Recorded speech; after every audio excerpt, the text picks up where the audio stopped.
Bookworms, it's Jade from Bedtime Bookworm, and welcome back to my channel. Today I'm here to bring you the It's Finally Fall book tag. I know I'm a little late to jump on this train, but I really love this tag, and I'm kind of running out of time to do it, so here I am. This tag was originally created by Alina from Tall Tales, whose channel is one I absolutely love. I watch all of her videos. She's just such an interesting person and is so thoughtful in all of her discussions and book reviews. If you haven't subscribed to her channel yet, I definitely recommend checking her out. I'll have her channel linked down below in the description box, as well as all the questions involved in this tag.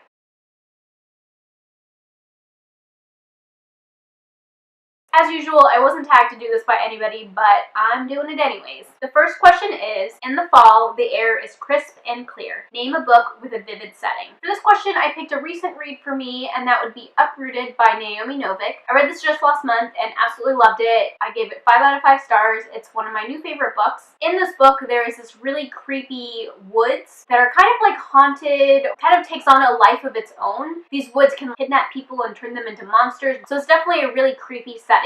And while I was reading the parts of the book that involve the wood, it was very vivid. Naomi Novik described the setting so well that I could just picture it in my mind, and I'm pretty sure those woods will stick with me for a really long time. This book is really atmospheric, and I definitely recommend it for people who like atmospheric or vivid settings and sort of like that fairy tale retelling feeling, but at the same time it's also a little bit of a dark story. It has a darkness in it. Question number 2. Nature is beautiful, but also dying. Name a book that is beautifully written but deals with a heavy topic like loss or grief. I don't read a lot of heavy topic books in general. When I go to read, it's, for escapism. I want to go on an adventure, I want to have fun, but inevitably I always do end up reading a few books every year that deal with some darker topics. So I'm going to go with Saving Francesca by Melina Marchetta, which I read at least over a year ago. It's been a really long time, but that book has really stuck with me over the years. Saving Francesca is about a girl named Francesca, and it kind of goes through a year of her life where her mom is going through a really severe depression. So that's kind of like the heavy topic of this book, is how depressed her mom is and how it kind of affects her whole family. I just remember at the end of this book, I was crying so much, not because it has a sad ending. It actually has a really happy ending. Emotionally, this book put me through the ringer. I absolutely loved it. It was one of my favorite books of whatever year I read this. I don't remember if it was 2015 or 16. I definitely want to read more of Melina Marchetta's contemporary books. I've tried a couple of her fantasy. I did enjoy Saving Francesca more than I liked her fantasy books, which is funny coming from me because I don't really like contemporary books very often. I think she does them so well, and I definitely want to read more of her books. Question number 3. Fall is back to school season. Share a nonfiction book that taught you something new.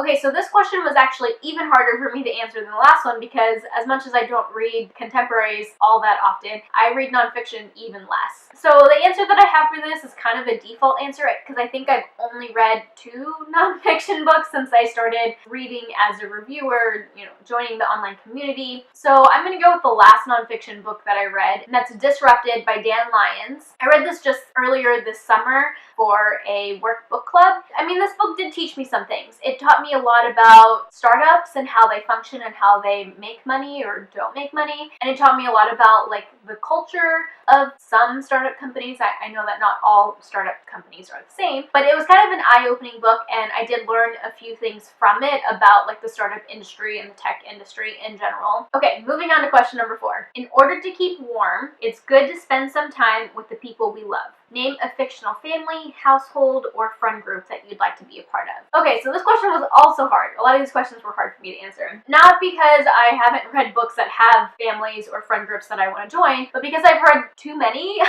that I want to join. There's just so many to pick from. I mean, obviously, the standard answer that I'm not going to give is the Hogwarts group of friends. I'm sure most of us would have wished to have joined in their group. I think I especially would have gotten along really well with Hermione. She and I have a lot of similarities, but taking that group out of the picture, I scrolled through my Goodreads and just had a really hard time narrowing it down because there was multiple answers that I could give for this. The answer that felt the most right is the Six of Crows crew. I'm not really into thievery or heists, but this group of friends, they all care about each other so much and they work together so well. It just seems like it would be a really cool group, or I guess technically they're a gang, to join. I love so many of those characters. I think in this group I would be really good friends with with Inej. I love Inej. I love like the sneaky style she has. If I could be somebody in Six of Crows, it would be Inej. That's totally like the kind of character that I would want to be in a book. But anyways, yes, the Six of Crows crew, but there's so many more that I could talk about here. Question number 5. The colorful leaves are piling up on the ground. Show us a pile of fall colored spines. I did not bring any books with me. Some of you may or may not know that I don't live in this location that I film in, so I don't have my books with me, but I will take a picture and insert it for you guys to see. I don't have a lot of books with fall colored spines, but I have a few. Those are the ones that I'm including right here. Question number 6.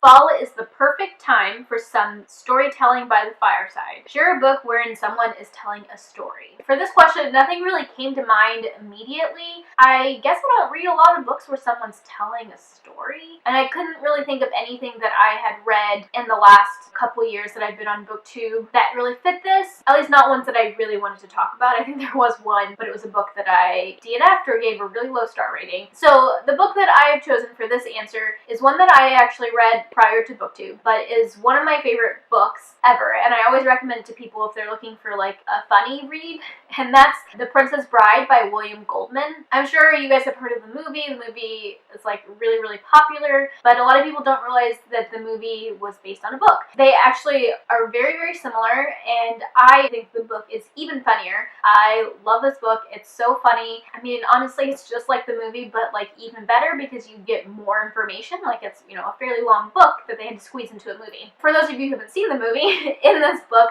there is a grandfather who is reading to his sick grandson the story of The Princess Bride. So that is a book where someone is telling a story. Question number 7 is, the nights are getting darker. Share a dark, creepy read. And luckily, it's after October, so I definitely have something to recommend for this. My favorite scary, creepy book that I read in the month of October this year was The Troop by Nick Cutter. If you want to hear me just gush about that book, definitely check out my October wrap-up, and I'll link that up above and down below. I absolutely love this book. It's definitely horror. I would not recommend it to people who don't like horror because it's full of lots of horror. But it's definitely a dark and creepy book. You know, I'm gonna cheat and give a second answer to this question because if you're looking for a book that is dark and creepy but you're not quite into horror, maybe more looking for something suspenseful, I would recommend Bird Box by Josh Malerman. I'm sure you guys have heard of that one. Even though that one was dark and creepy, it was very suspenseful, but it didn't like terrify me or gross me out quite like The Troop did. So I think that if you're looking for something a little less scary and just really looking for like that suspense sort of feeling, like more of a thriller, I guess, I would recommend Bird Box. It was really, really good, especially on audiobook. I thought the narrators were fantastic, and I definitely recommend that one. Question number 8, the days are getting colder. Name a short, heartwarming read that could warm up somebody's cold and rainy day. I also don't read a lot of heartwarming reads, so I had to think about this for a little while. I mean, I do have a few that I could mention, but the one that I decided on is The Sun is Also a Star by Nicola Yoon. It's a contemporary read that has what I thought was a heartwarming story. Really liked the way it ended. It ended in a way that kind of surprised me. Like it wasn't your typical end of a contemporary. At least I feel like, I don't know. I don't read a lot of contemporary, but the ending surprised me and I really like the ending. I like the whole story, everything that it's about. Some people do think it's a little insta-lovey. I really like the way it was done and I thought it was done well. It's definitely a book that I enjoyed when I read it and it stuck with me over time, and I think it's heartwarming. Question number 9. Fall returns every year. Name an old favorite that you'd like to return to soon. For this question, the obvious answer, again, is Harry Potter. I've reread maybe the first couple books, but like a long time ago. I read the last 2 or 3 books when I was in college, actually, and I haven't reread them since then. So I've never reread the ending of the series, and I know that there's like so much that I don't remember. So I definitely want to reread that series soon. I have them all on audiobook. I plan to do that at some point. But my current priority for rereading is actually for the Wheel of Time series by Robert Jordan. So if you've been following me for a little while, you know that I'm slowly making my way through this series. It is a very, very long series. It's 14 books / 15 books because there is like a prequel book as well. I've read, I think, all of the books in the series except for the last one. I might not have read the second to last one. I don't remember. Either way, I haven't completed the series. I'm currently rereading the 4th one. For those of you who haven't heard, the Wheel of Time series is a super high fantasy series that is 14, 15 15 books long, so the world building is super complex. There's so many characters, a ton of characters, and it's one of those series where everything just like intertwines with each other. I always compare the Wheel of Time series to like Game of Thrones, Brandon Sanderson books, or even like Patrick Rothfuss. I feel like people never talk about Robert Jordan when they talk about those authors, and I feel like he totally deserves to be up there with them. I could yammer on about the series forever, but basically, if you like those authors, I recommend checking out Robert Jordan's books because I think they're really good and nobody talks about them that I know of. Okay, question number 10. Fall is the perfect time for cozy reading night. Share your favorite cozy reading accessories. To be completely honest, I don't have cozy reading accessories. For the most part, I tend to read in bed, which means that I have my blanket, which I don't have with me, but I can insert a clip of it. It's a very, very soft blanket. And if I was to read outside of bed, I would probably bring this blanket with me. If I'm not going to bed, like if I'm reading in the morning, which happens sometimes on the weekends, I like to drink a cup of coffee while I'm reading. But yeah, that's pretty much it. I don't really need a lot of things when I'm reading except for my book and place to sit or lay down. I do prefer to lay down when I'm reading. I know a lot of people say it makes them fall asleep. For me, it does, especially at night, but if it's like in the morning or during the day, I'll usually just read until I get sleepy and then either take a nap or I'll get up and I won't be sleepy anymore. So I definitely prefer to be horizontal while I'm reading. So I guess that involves a bed or a couch. Does that count as a reading accessory? I don't know.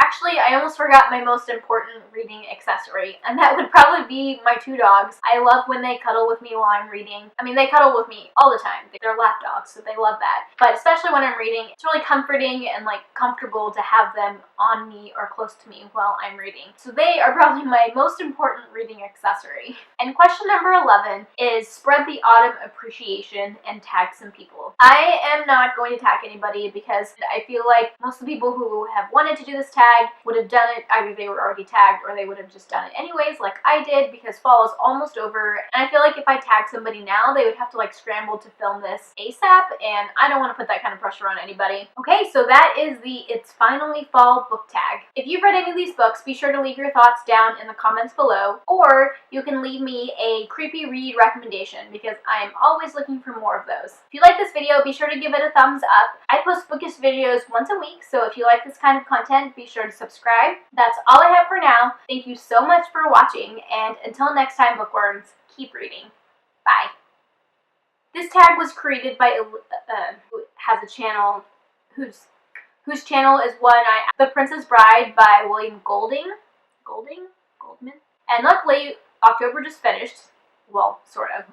These books, be sure to leave some. If you've read any of these books, be sure to leave some down. If you've read any of these, or let me pick a question for you to answer, or give me a creepy read. Bye.